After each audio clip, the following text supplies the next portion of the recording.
je suis très heureuse de vous accueillir cet après-midi, entre autres d'être en direct avec Miami, donc, ou la Floride plutôt. Donc, merci Céline, présidente et fondatrice de ITC Group et de Gustave. Donc, je te laisserai te présenter et je suis également très heureuse d'accueillir Serge Grec, qui est directeur général de Gustave. Donc, ITC, en fait, est une société de services linguistiques, traduction, localisation, c'est-à-dire site web, apprentissage, formation en ligne, logiciel, interprétation et contenu audio, vidéo et multilingue. Et donc, effectivement, avec l'arrivée du virtuel, il y a beaucoup de choses qui se passent en vidéo aujourd'hui. Et bien, écoute, Céline, Gustave, nous sommes très heureux d'en connaître un peu plus et d'en apprendre surtout un peu plus sur la communication vidéo multilingue. Donc, quels sont les pièges à éviter? Super, merci. Voilà, donc quels sont les quelques pièges à éviter en tout cas. Donc, on va essayer de vous partager tout ça. Donc, bonjour à tous. Donc, je vais me présenter. Donc, voilà, moi, je suis donc Céline. Je suis effectivement en direct de la Floride. On en parlait où c'est l'état de la liberté actuellement depuis un bon bout de temps. Donc, moi, j'ai créé ITC il y a 21 ans maintenant, donc en service linguistique, comme tu le disais. On a un bureau donc en Floride, un bureau à Lyon et un bureau à Montréal. Donc, on est vraiment axé sur tout ce qui est service de traduction et de localisation. Et en fait, effectivement, avec le Covid et tout ce qui s'est passé depuis plus d'un an et demi maintenant, on a vu une croissance exponentielle des besoins en localisation de contenu vidéo et audio. Puisque, évidemment, je pense que ça doit être la même chose pour vous, plus de déplacements professionnels, plus de salons, plus de conseils d'administration en physique, etc. Donc, on a vu beaucoup de sociétés qui sont venues vers nous, nous disant, voilà, nous, on a besoin de continuer à former nos équipes, on a besoin de continuer à communiquer auprès de nos clients, on a besoin de se retrouver entre nous, pour rassembler les équipes un peu partout dans le monde. Donc, c'est pour ça que on a créé avec Serge on va dire une filiale du groupe ITC qui s'appelle Gustave et qui est vraiment spécialisée dans tout ce qui est localisation de supports vidéo et audio. Et en fait, aujourd'hui, au lieu de vous parler de traduction pure et simple, parce que bon, c'est moyennement intéressant, on va dire, même si c'est ultra stratégique, on a décidé de prendre l'angle justement audio-vidéo pour vous expliquer à quel point c'était important de bien choisir son prestataire, de bien préparer ses projets. Donc voilà, donc j'espère qu'on vous apportera quelques clés concrètes pour vous guider, on va dire, sur la façon de localiser vos contenus audio-vidéo. Donc, moi, je vais commencer avec 3 pièges à éviter. Et puis, Serge prendra la main après pour vous expliquer peut-être plus en détail, enfin, certainement plus en détail, tout ce qui est en lien avec l'audio-vidéo. Donc, moi, je vais plus axer sur la traduction, la localisation elle-même. Par contre, je ne sais pas, au niveau des questions, est-ce qu'on les prend à la fin ou est-ce que je les prends au fur et à mesure? Comment vous voulez fonctionner? Écoute, si on veut quelque chose d'assez vivant, on peut le prendre au fur et à mesure, comme tu veux. D'accord, vous levez la main. Enfin, je pense que tout le monde sait comment lever la main sur Zoom. Et puis, moi, on sera ravis de répondre à vos questions. Voilà. Donc, je vais commencer avec le piège numéro 1 qui est la traduction. C'est facile, sachant qu'en plus, je pense que beaucoup d'entre vous sont bilingues, au moins bilingues. Donc, on a l'impression que si on parle une autre langue, on peut faire de la traduction.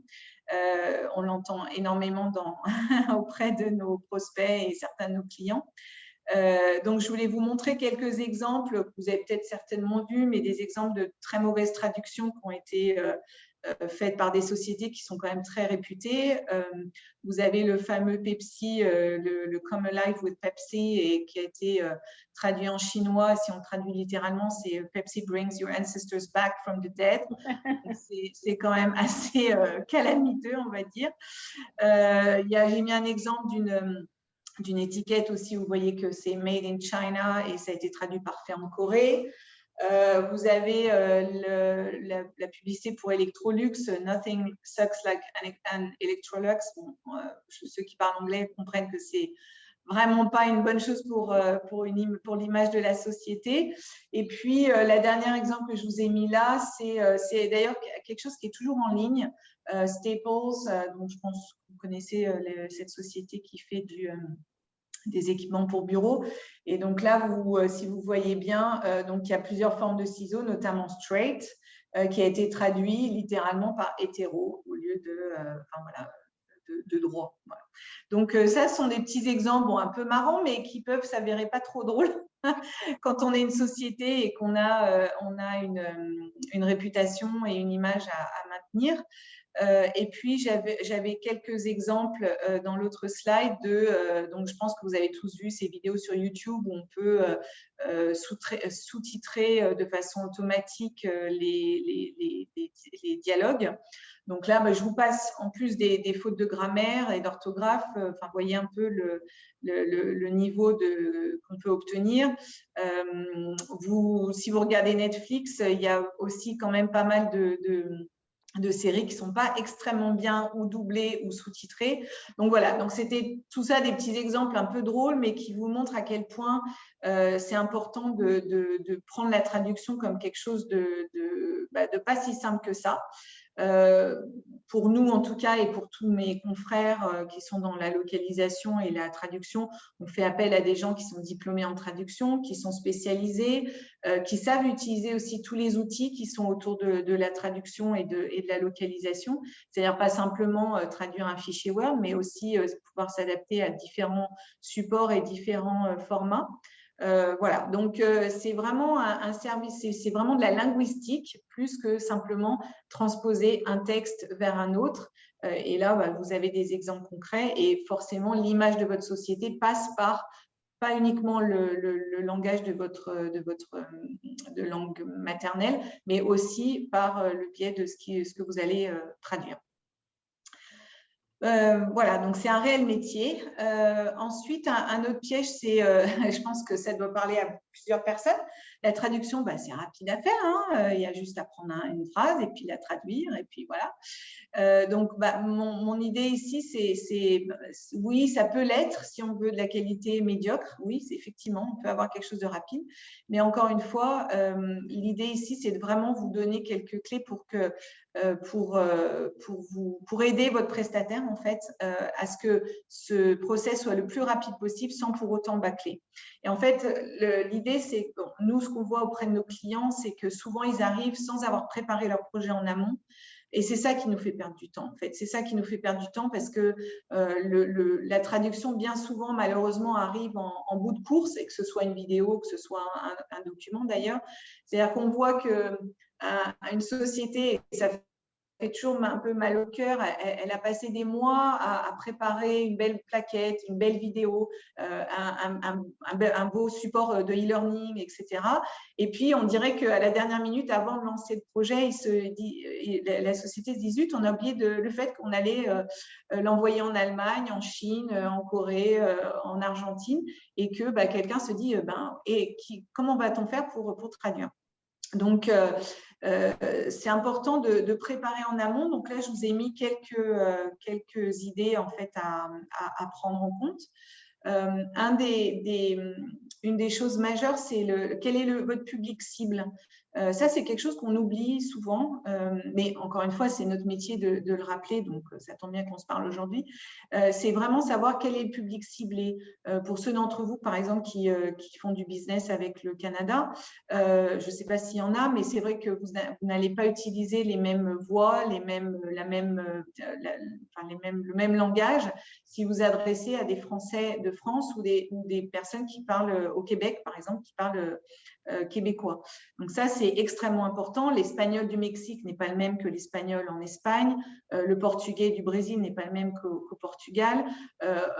Tout ce qui est au niveau de l'arabe, il y a tellement de dialectes différents qu'il faut savoir vers quel pays vous voulez cibler votre communication. L'Angleterre versus les États-Unis, hein, on voit au niveau l'orthographe, mais aussi des expressions qu'on peut utiliser. Donc ça, c'est quelque chose qui est, quand vous allez voir votre prestataire, vous avez une vidéo, par exemple, à localiser en 5 langues ou 6 langues, bien de spécifier quel est votre public ciblé, vers quel pays vous voulez être compris, pour que votre prestataire puisse adapter au mieux les voix qui vont être utilisées et la traduction qui va être utilisée. J'essaie de ne pas aller trop vite, mais vous m'interrompez si vous avez des questions. Ensuite, pareil, au niveau de la cible et du contexte, on voit des différences entre ce qui va être communiqué à l'externe versus ce qui va être gardé à l'interne. Donc ça aussi, c'est une information très importante, c'est-à-dire qu'un document ou une vidéo qui va être gardée en interne va peut-être pas avoir la même portée ni le même processus de traduction qu'une vidéo qui va être faite pour toucher ses clients ou pour aller chercher des financements, par exemple, ou pour aller vendre un produit ou autre. Donc là, c'est pareil, c'est vraiment expliquer à votre prestataire dans quelle mesure cette vidéo va être utilisée. C'est clair que quand on utilise une petite vidéo en interne ou une vidéo pour un conseil d'administration, par exemple, où le CEO va avoir un message extrêmement important à communiquer à ses équipes, bon, là, il faut que le prestataire, que les traducteurs, que les voix soient au courant de tout ça pour qu'on puisse adapter au mieux le message et qu'on ne fasse pas juste du standard alors que le contexte est complètement différent. Donc ça, c'est extrêmement important également. Et puis, au niveau de l'intégration culturelle, alors c'est vrai que parfois, on se retrouve à traduire des jeux de mots ou bien des références locales qui sont extrêmement, extrêmement difficiles à traduire et dans ce cas-là, prennent extrêmement beaucoup de temps.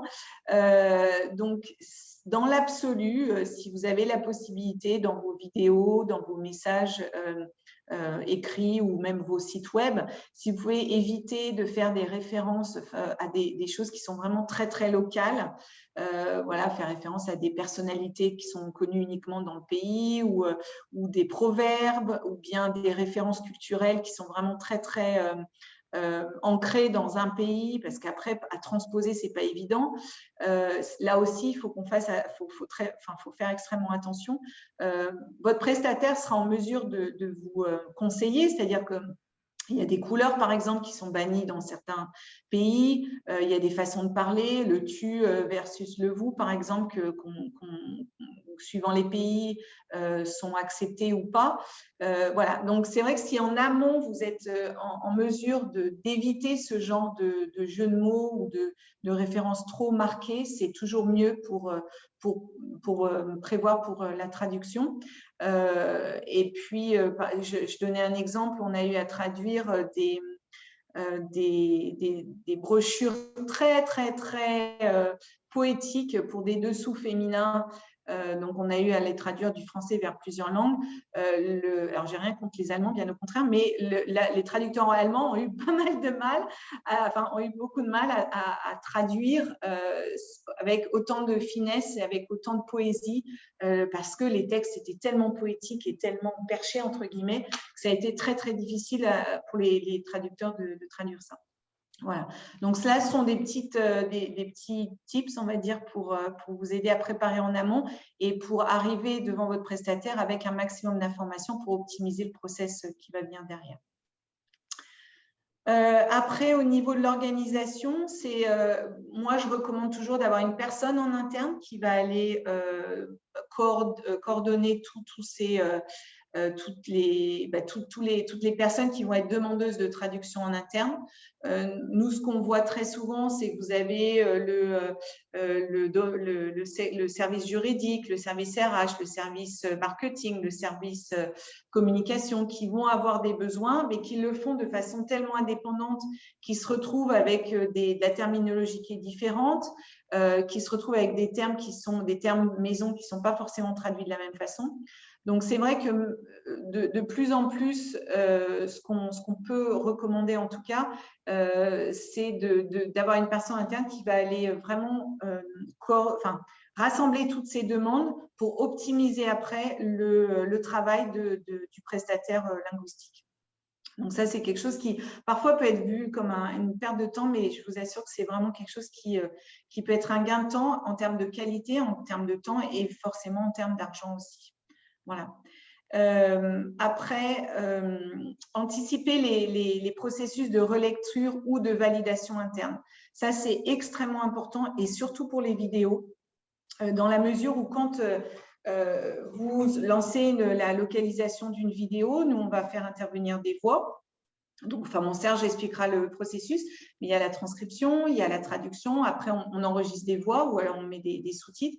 Mais quand les voix sont enregistrées, une fois que vous recevez la vidéo, si vous n'êtes pas satisfait de la voix ou du message ou je ne sais quoi, c'est très difficile. Tout est toujours faisable, mais il va falloir réenregistrer, replanifier des séances d'enregistrement. Donc, c'est là où, si vous pouvez anticiper en interne quels sont les correspondants étrangers ou quelles sont les personnes en interne qui vont pouvoir valider les contenus avant qu'ils soient mis en page ou qu'ils soient enregistrés pour la vidéo, c'est vraiment le process idéal, j'ai envie de dire.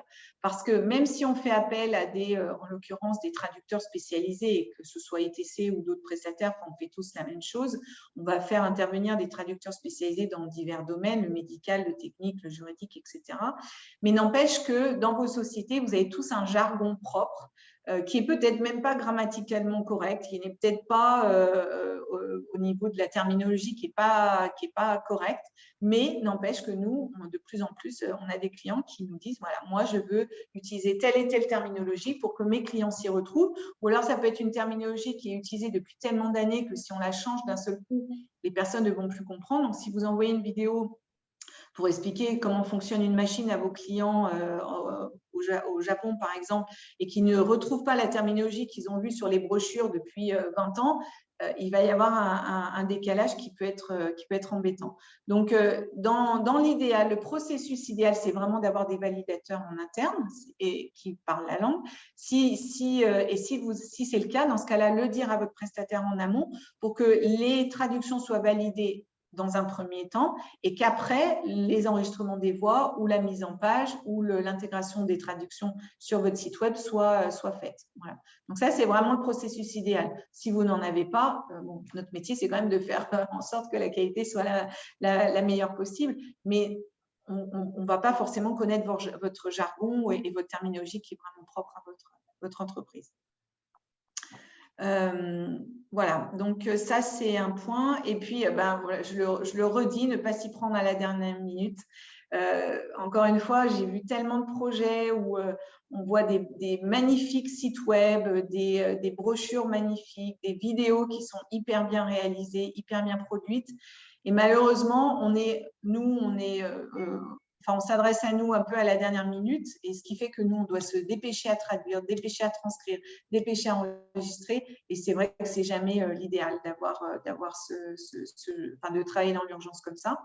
Donc, c'est vrai que dans l'idéal, si vous commencez à préparer un projet, par exemple, le lancement d'une nouvelle application ou le lancement d'une nouvelle machine ou le lancement d'un nouveau service, essayez, quand vous faites votre rétro-planning, en quelque sorte, de votre projet, essayez de vraiment prendre en compte cette phase traduction / localisation afin que vous n'ayez pas à vous y prendre à la dernière minute. Donc, ça, c'est extrêmement important, comme tous les autres points d'ailleurs. Je continue.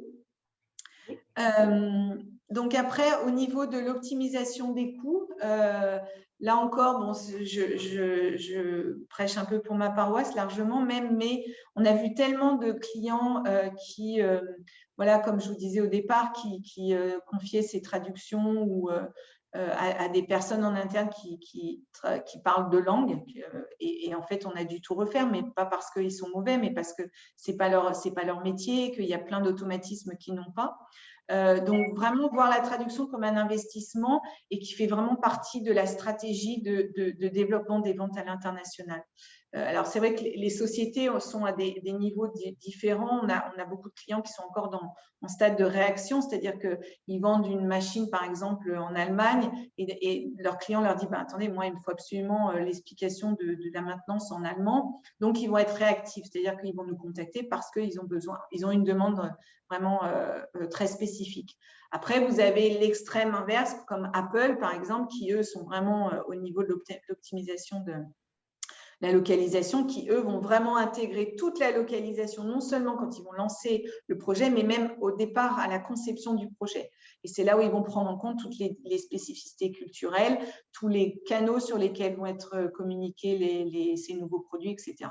Donc, voilà. Donc, c'est vraiment, moi, je me bats vraiment pour que les sociétés voient la traduction non pas comme un coût, comme un service comme un autre, mais vraiment comme une stratégie et qui va participer à l'augmentation des ventes à l'international. Ne pas faire en interne, c'est ce que je viens de vous expliquer. Donc, c'est tout ce qui est… bon, après, on n'a pas le temps de développer là, mais il y a d'autres aspects par rapport aux outils qui sont utilisés, par rapport au fait d'optimiser la terminologie, les traductions qui ont déjà été faites, etc. Et puis, ce que je voulais partager quand même ici, et Serge va en parler un petit peu après, pour les gros volumes, parce que en fait, par rapport à la traduction, alors là, je vous parle de la traduction écrite, on va dire, en fait, on se rend compte que le volume de contenu au niveau mondial évolue beaucoup, beaucoup plus vite que le nombre de traducteurs. Donc, de toute façon, il y a un moment où, quand on a des gros volumes ou quand on a des contenus qui ne sont pas si sensibles que ça, la traduction automatique peut faire l'affaire. Mais là encore, la traduction automatique, ce n'est pas simplement d'aller sur Google Translate et puis de faire traduire. C'est-à-dire que nous, on accueille en fait cette nouvelle technologie, on l'utilise pour certains de nos clients qui n'ont soit pas le budget pour avoir une traduction vraiment faite de façon humaine, mais dans tous les cas, la traduction automatique va être ce qu'on appelle post-éditée, c'est-à-dire qu'elle va être revue par des humains.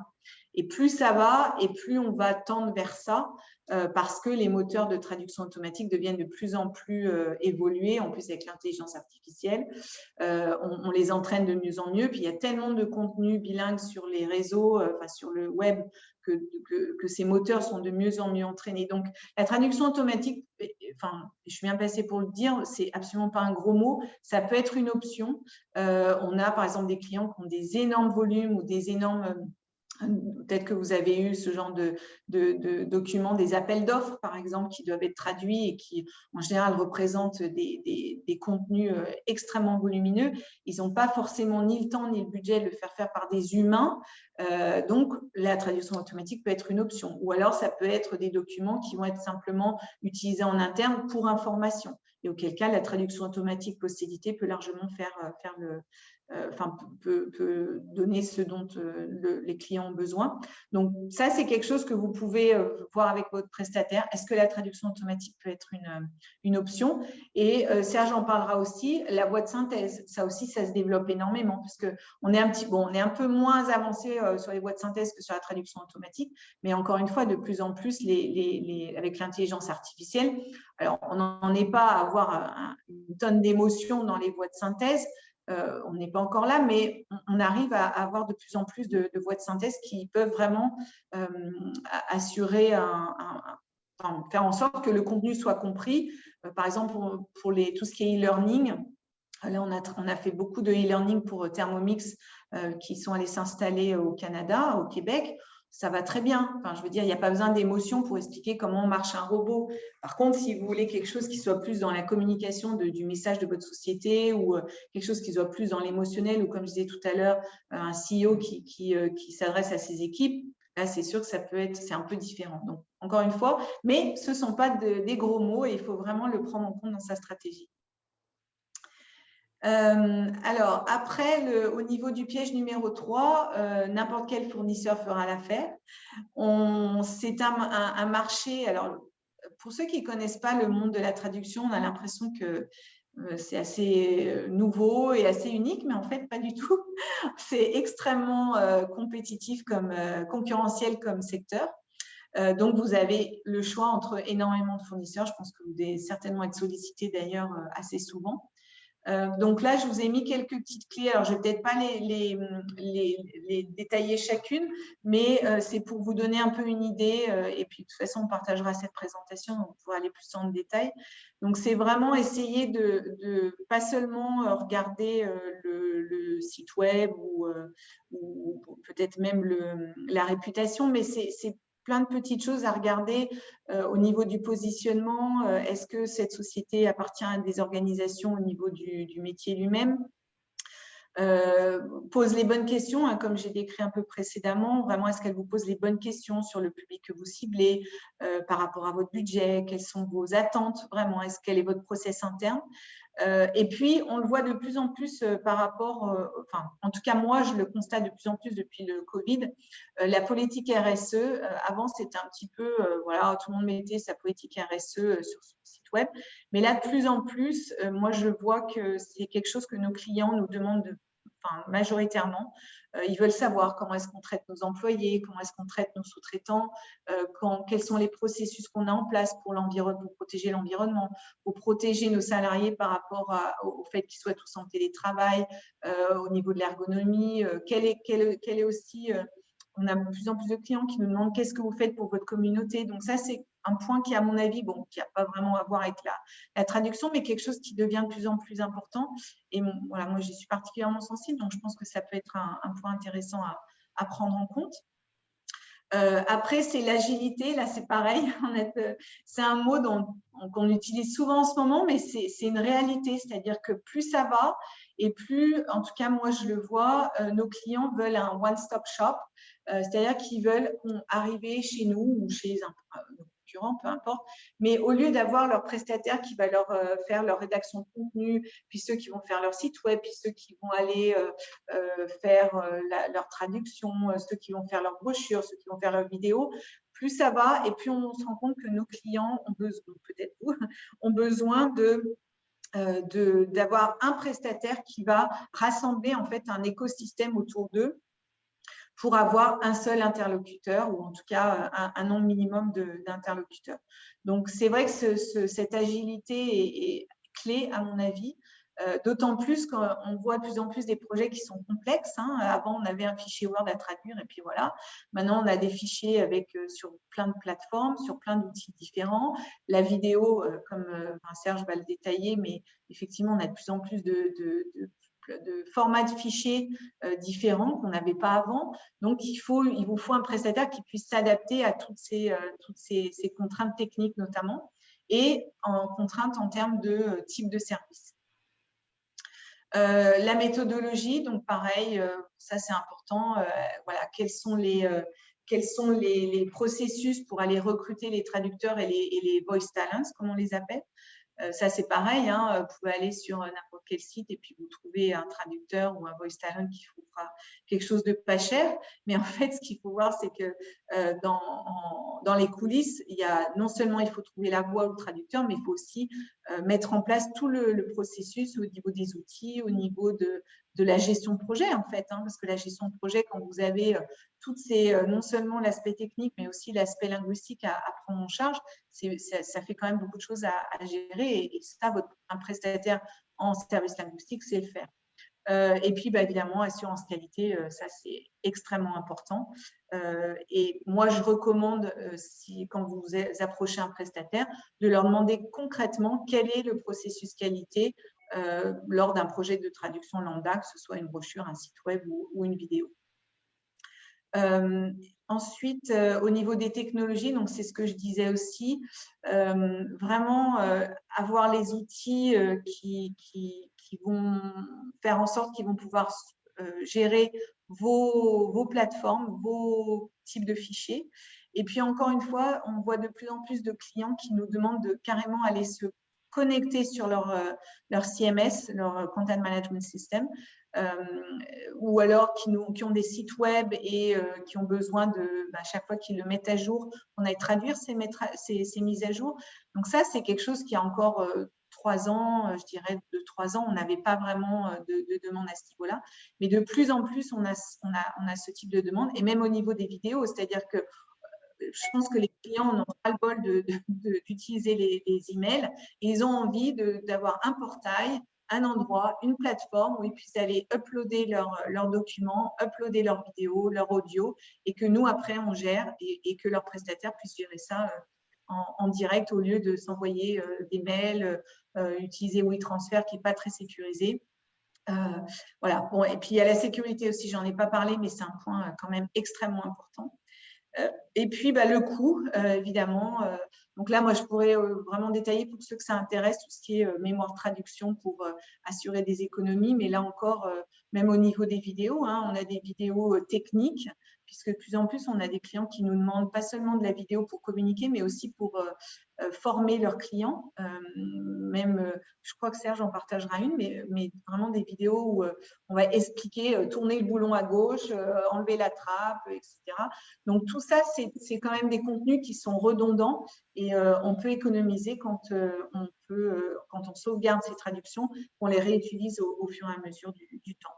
Voilà, c'est assez rapide et assez succinct, mais moi, je reste à la disposition des personnes qui auraient besoin de renseignements plus détaillés. Et si vous avez des questions avant que je passe la main à Serge, je vous écoute.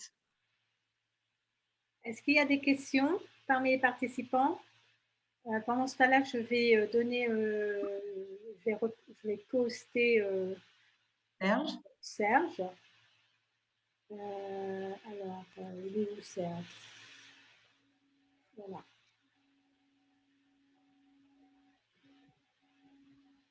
Voilà, donc je pense qu'il faut que tu arrêtes de partager ton écran. Oui, pardon, ouais, j'arrête de partager et Serge, tu peux y aller. Voilà, et écoute, il n'y a pas vraiment de questions.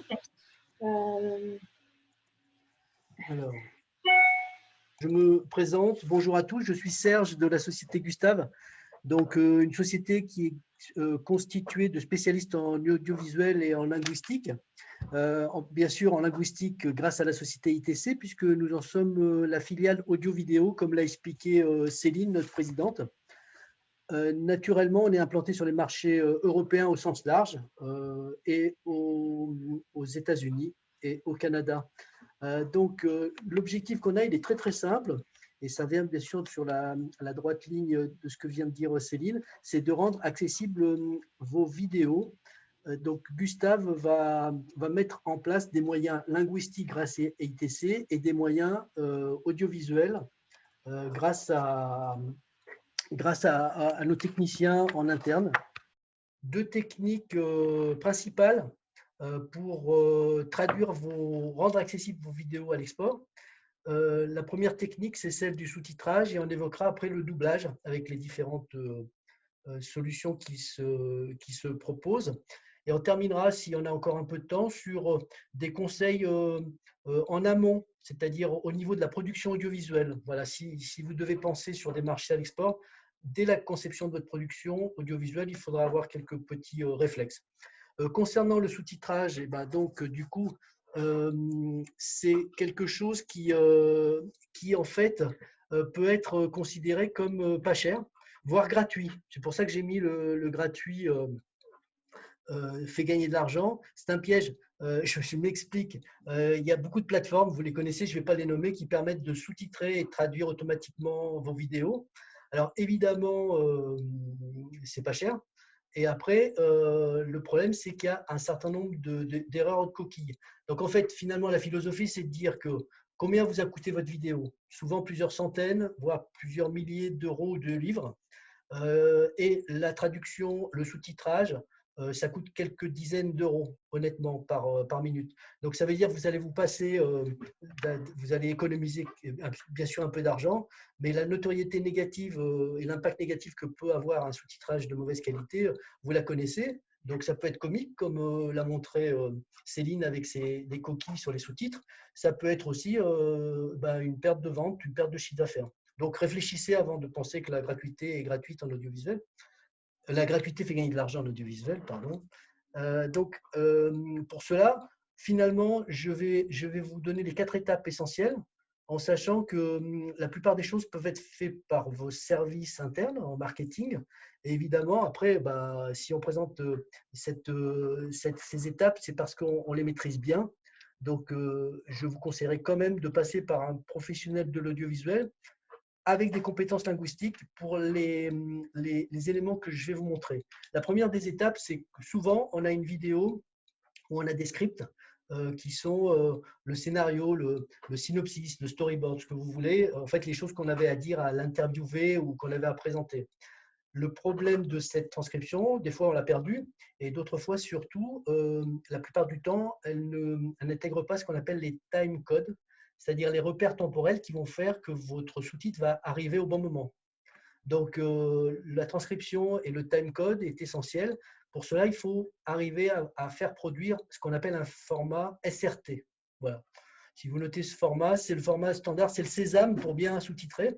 Il y en a d'autres, hein, mais déjà celui-ci, c'est pas mal, ça parlera à n'importe quel professionnel. Ça vous aidera aussi à travailler, par exemple, sur VLC pour créer vos sous-titres. C'est important. Donc, avoir une transcription qui soit hyper bien time-codée. Après, ben, on arrive à ce qu'évoquait Céline, donc je ne vais pas revenir, mais une traduction de qualité, c'est une traduction qui est adaptée. Parce que si on estime ce qu'on appelle le foisonnement, le taux de foisonnement de 1 à 30% entre l'anglais et le français, par exemple. C'est-à-dire que vous avez un locuteur anglais, vous souhaitez le traduire en français, vous allez avoir en gros 30% de mots en plus. Donc finalement, il faut bien les caser, ces mots. Donc la meilleure des solutions, c'est de les enlever. C'est la notion d'adaptation, en disant qu'on va essayer de réduire pour avoir quelque chose ayant le même volume, et bien sûr avec une qualité d'adaptation liée au secteur d'activité. Dans tout ce que je vous présente là, on parle bien sûr de B2B. Hein. Je ne parle pas de Netflix. Et chez Gustave, on n'a pas ni l'ambition ni l'envie de travailler pour l'audiovisuel entertainment. On veut travailler pour les entreprises, au service des entreprises, avec une communication audio-vidéo de qualité à l'export. Donc, cette traduction adaptée, certains. Troisième étape, eh ben, on incruste. Là aussi, je vous évoquais les plateformes gratuites. Si vous les avez testées, vous verrez, vous avez souvent des lignes, une accumulation de lignes en traduction sous-titrée sur 2 ou 3 lignes, 3 lignes, 4 lignes. Donc, comment dire, c'est blasphématoire dans nos métiers parce que il faut vraiment rester sur 2 lignes maximum. Les normes audiovisuelles à peu près partout en alphabet latin sont autour de 40 caractères par ligne et 2 lignes maximum de sous-titres. Donc, si vous avez à faire votre sous-titrage, conservez bien ces normes. C'est rien, mais si vous voulez, même si vos spectateurs vont pas se rendre compte des normes, par contre, ils auront un confort de lecture qui est en phase avec ce qu'ils voient d'habitude. Donc, restez dans les normes classiques. C'est le professionnalisme. Dans tout ce qu'on fait, il faut être professionnel. Je ne vais pas vous l'apprendre à vous, mais justement, dans la traduction audio-vidéo, il faut garder ces réflexes de professionnalisme. Donc, finalement, le dernier point, et là, je trouve quand même que l'apport d'un professionnel global est intéressant. Quand je dis global, c'est-à-dire quelqu'un qui peut réviser et faire un contrôle qualité, comme l'a évoqué Céline, mais des 2 points, c'est-à-dire la qualité linguistique et la qualité audiovisuelle. OK, un traducteur va pouvoir relire le sous-titre et dire OK, il n'y a pas de faute, c'est bien traduit, voilà, tout est OK, on a checké en interne, etc. Par contre, il ne sera peut-être pas capable de corriger les mauvaises césures. Ça, c'est le responsable audiovisuel qui va dire attention, ça ne colle pas, ça serait mieux de terminer de faire une phrase complète, sujet, verbe, complément, et d'aller à la ligne ensuite, même si on ne respecte pas exactement les 40 caractères. Donc, si vous voulez, ces nuances, ces petits points font qu'à la sortie, vous avez un contrôle qualité professionnel au niveau linguistique et au niveau audiovisuel, et finalement, vous sortez une production pro, et comme je vous l'ai dit, pour quelques dizaines d'euros, si vous déléguez ça à un professionnel. Donc, là, on est passé, je pense, sur la partie sous-titrage. J'aurais pu aborder les motion design et d'autres éléments de texte qui apparaissent à l'écran. Je ne les aborde pas. Par contre, si vous avez des questions sur ces étapes, je peux vous répondre avant de passer à l'étape du doublage voix. Ça fait plaisir, ça veut dire que j'ai bien fait mon travail et que c'est complet. Donc, je vais pouvoir passer à l'étape 2 qui parle, enfin le sujet 2 et qui est le cinquième piège de notre présentation. La notion de doublage voix. Le doublage voix, c'est pour Hollywood. Alors, Hollywood ou Netflix, hein, puisqu'on évoquait Netflix tout à l'heure. En gros, ce que je veux expliquer, c'est que le doublage voix, ce n'est pas un investissement énorme, encore une fois, et ce n'est pas réservé qu'à la fiction. On peut en B2B avoir un doublage voix de qualité. Vous pouvez l'intégrer dans vos budgets com parce qu'on a des méthodes et des façons de travailler qui ont changé, qui ont beaucoup évolué. Donc, il y a des points à aborder. Le premier, c'est le prix, bien sûr, et le professionnalisme des comédiens. Ce qui est évoqué, Céline, c'est qu'effectivement, il y a beaucoup de plateformes en ligne maintenant qui permettent de travailler directement avec des voice talents. Pas de souci, soyez sûr simplement qu'ils soient professionnels. Donc, une agence comme Gustave va faire une sélection, va faire une notation, donc faire en sorte que les bons sont avec nous. On négocie plutôt les prix en volume. Ça veut dire qu'on peut avoir une réactivité bien sûr, et une qualité de doublage qui soit bonne. Une qualité de doublage, c'est simplement quelqu'un qui ne ressemble pas à une voix de synthèse. Un vrai comédien, ça s'entend. Vous verrez la différence.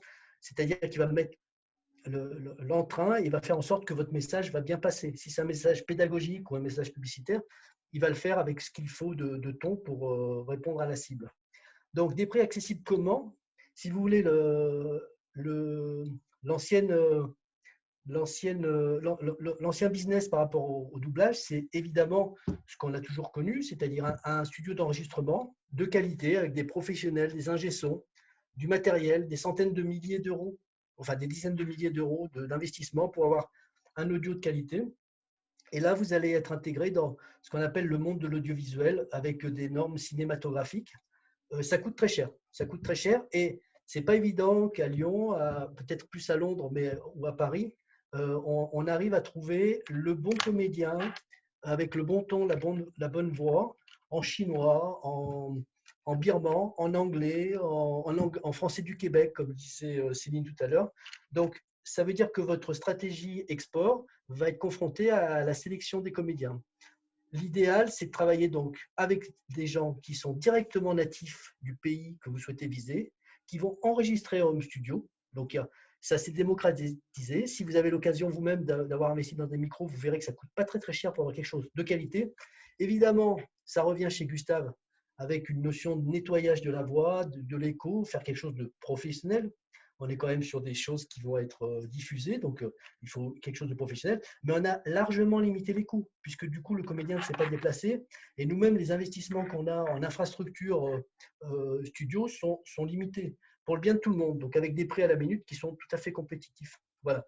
Vous pouvez retrouver ça avec d'autres. Donc, je prêche pour ma paroisse, mais l'objet de la discussion d'aujourd'hui, c'est montrer qu'il y a une vraie démocratisation du marché. Donc, voilà, gardez ça en tête. Hein, il n'y a pas que chez Gustave, mais Gustave fait partie des bonnes sociétés pour cela. Je voulais aborder un point, pareil, c'est plutôt de la culture générale par rapport à ce métier, sur les droits de diffusion. J'ai beaucoup de discussions avec les comédiens et avec aussi des clients. Quand doit-on payer des droits de diffusion? Alors simplement, ça dépend des comédiens, évidemment. Si vous avez une vedette qui vient parler pour vous, évidemment, il va demander des droits sur n'importe quoi à votre voix, parce que sa voix même est une signature publicitaire. Si vous êtes sur des comédiens, on va dire anonymes, en tout cas, qui ne sont pas reconnus en termes de notoriété, ils vont très bien faire leur travail, et vous n'aurez de droit à payer que si votre production audiovisuelle est vouée à une campagne publicitaire. En gros, vous allez prendre la vidéo sur laquelle il a mis sa voix et vous allez faire une campagne sur YouTube ou à la télé. Évidemment, vous allez payer des droits. Ils sont à négocier sur une campagne YouTube estimée à peu près à 300 €, 400 € sur une vidéo de 3-4 minutes, 5 minutes, à renouveler tous les ans. Mais vous ne payez ces droits que si votre vidéo est vouée à une campagne publicitaire. C'est-à-dire que si votre vidéo est visible sur votre site internet ou sur votre chaîne YouTube d'une manière informative, vous n'avez pas payé de droit. Voilà. Ça, c'est les normes qui sont utiles et utilisées. Après, vous allez avoir certains comédiens qui vont vous exiger des droits complémentaires. Libre à vous d'accepter si c'est la voie qu'il faut. Mais en tout cas, c'est ce qui est établi dans le métier. Et troisième point, voilà, on parlait de la traduction automatique. La voix de synthèse, c'est top pour tout ce qui est technique. C'est super parce que ça a peu d'émotion, mais ça fait le job et ça coûte 5 à 6 fois moins cher qu'un comédien. Donc, vous pouvez y aller. Attention quand même, on parlait de gros volumes. Attention sur les gros volumes en vidéo. Le problème de la voix de synthèse, c'est que pour l'instant, l'intelligence artificielle ne fait pas que la voix se cale vraiment. C'est-à-dire que c'est aussi bête qu'un sous-titre. Donc, la voix commence à partir du moment où vous lui avez dit de commencer. À la différence d'un comédien qui va essayer de jouer le rythme et qui va accélérer son débit s'il le faut, etc. Donc, ça veut dire que votre prestataire, si vous faites un doublage en voix de synthèse, va avoir de gros problèmes de post-synchronisation. Donc, sachez-le. Mais si on est sur de la présentation PowerPoint, par exemple, avec une note qui vient en audio, ça marche très, très bien. Et puis, ça marche sur tout ce qui est audio technique. Voilà. Donc, je voulais aborder avec vous rapidement ces éléments et vous faire une vision globale, enfin assez globale, assez complète des deux principaux outils de traduction audio-vidéo, c'est-à-dire le sous-titrage et le doublage. Si on a encore un peu de temps, j'avais une vidéo de 1 minute qui montre les différents types de doublage possibles et qui, comme ça, vous pourrez avoir aussi des termes techniques à utiliser en français. Donc, je vais partager. Alors là, attention, si c'est mon écran ici, je vais partager une vidéo. OnePlus HP est notre gamme d'outils 18 volts OnePlus haute performance. Avec des moteurs brushless à la puissance et à la vitesse optimisée. Hello, welcome to the Semiox training program. This program consists of 4 modules, which, if followed in chronological order, will allow you to fully understand the Semiox device and make optimum use of it. Hello everyone, welcome to the Wall Street Trader 2.0 program. Hi Guillaume. Hi Jan, hello everyone. We're really happy to welcome you on this program. You'll see that together we're going to work towards graduating in financial markets. We're going to explain both the long and short-term techniques to you. Guillaume, could you introduce the program so we can see what it's about? Tell us what we're going to study and what's going to happen. When I was diagnosed, I felt like crying, and I did. Imagine you're told you'll slowly decline. You will find it hard to recall words. You'll begin to shake. Lorsque j'ai reçu mon diagnostic, j'ai eu envie de pleurer. Et je l'ai fait. Imaginez que l'on vous dise « Vous allez lentement régresser. Vous aurez du mal à vous souvenir de certains mots. Vous allez commencer à trembler. Cela est irréversible. »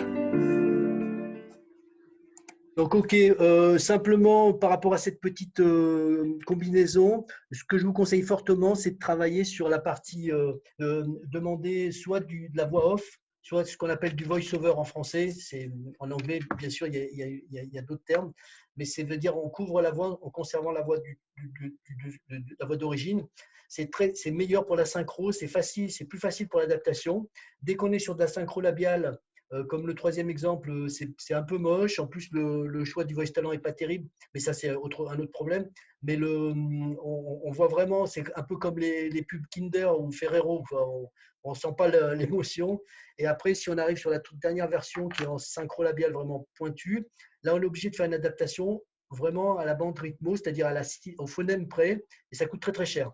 Donc, un conseil, essayez de conserver sur votre cahier des charges en doublage, soit de la voix off quand c'est possible, c'est-à-dire qu'il n'y a personne à l'écran qui s'exprime, soit du voice-over. Ça se fait tout à fait, alors pas partout, mais en tout cas, honnêtement, c'est beaucoup d'économie et de simplicité et un rendu tout à fait honorable. Je voulais conclure avec un conseil sur ce que j'évoquais, c'est-à-dire la production en amont. Si vous êtes responsable marketing et vous avez des projets audiovisuels à faire, donc vous avez votre producteur audio avec qui vous bossez, scénario, pas de problème, vous avez à mettre vos produits, votre information technique, peu importe, tout va bien, vous continuez. Simplement, attention à tout ce qu'on appelle l'a priori, le subjectif. Certaines cultures ne comprennent pas la notion subjective, d'autres sont très fines par rapport à ça. Donc, essayez d'être le plus basique, mais dans le sens factuel possible, pour avoir une vidéo qui passe partout. De la même façon, votre casting, votre façon d'aborder les univers extérieurs, etc. Essayez d'être le plus consensuel possible, le moins typé possible, le moins pays, le moins chauvin possible.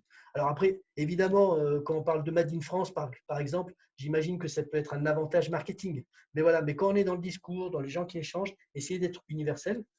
Et puis tout simplement, je vais quitter le côté un peu subjectif des conseils marketing. D'un point de vue technique, exigez auprès de votre producteur audiovisuel ce qu'on appelle la version internationale. C'est simple comme tout, une version internationale. C'est simplement une version avec l'ensemble des sources. C'est-à-dire que quand vous allez vous-même travailler la traduction, ou quand vous allez vous-même, vous allez proposer à un professionnel de doubler la vidéo, il ne faut pas lui donner une vidéo MP4 simple, mais gardez bien les sources de votre producteur audiovisuel. Comme ça, s'il y a de l'After Effects, des mouvements, hop, on a la source, on va pouvoir changer les textes dans l'After Effects.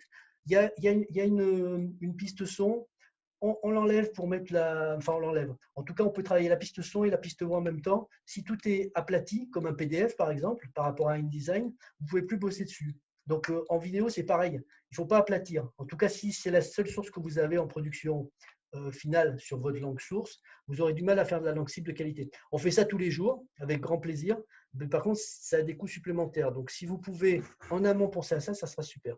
Moi, j'en ai fini sur mes 2 pièges, sur la partie vraiment technique. Et je suis à votre disposition pour des questions s'il y en a. Voilà. Je voulais vous dire que si vous n'avez pas de questions, ce n'est pas très grave.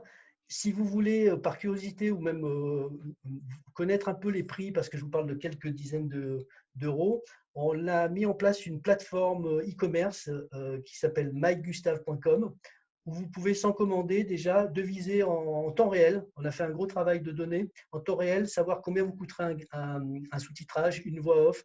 On fait même de la langue des signes, on fait tout ce qui est accessible pour vos vidéos. Et il suffit de glisser votre vidéo et automatiquement, vous avez des choix qui vous mènent en quelques secondes au prix. Au moins, vous aurez une vision globale du marché, combien peut coûter votre investissement. Et après, bien sûr, libre à vous de nous contacter. Mais l'idée, c'est vraiment de transmettre une information qui soit la plus large possible. Voilà. Alors, si personne n'a d'autres questions, je pense qu'on peut conclure l'événement. Donc, du coup, un grand merci aux deux intervenants, Céline et Serge, pour cette présentation très détaillée et très compréhensive. Du coup, l'événement sera disponible cette semaine sur la chaîne YouTube, donc vous pourrez le regarder en replay et partager avec vos connaissances, si vous le souhaitez, la vidéo. J'espère vous retrouver pour nos prochains événements. On en a pas mal au mois de juin, et puis je vous souhaite une bonne soirée à tous. Merci. Merci à vous. Au revoir. Excellente soirée, au revoir.